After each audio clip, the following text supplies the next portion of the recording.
موزے، ساکس، جراب، یہ آپ کے ہاں کہا جاتا ہے، یہ پہلے چمڑے کے ہوا کرتے تھے، اس کے بعد کپڑوں کے مختلف اور مٹیریل کے بنتے ہیں۔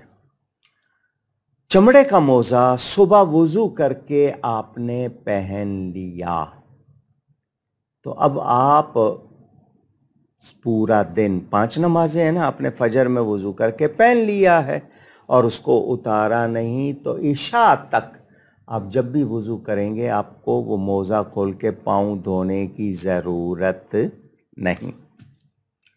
اب سوال یہ ہے کہ سب نے موزے چمڑے کے تو نہیں پہنے، تو ایسا دبیز کو تھک یعنی موٹا ایسا موزہ جس میں نمی کا اثر نہ جائے۔ نمی سمجھتے ہیں؟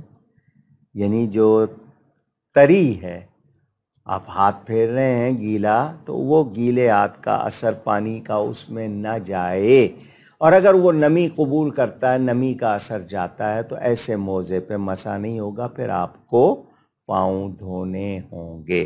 باہر کے ملکوں میں بہت سے لوگوں کو یہ مسئلہ پوچھتے ہیں کہ جی بہت سخت وہاں پر برف باری ہوتی ہے، ہم اس طرح نہیں کر سکتے ہیں، تو وہ ایسے موزے پہنے جن پہ نمی کا اثر نہ ہوتا ہو۔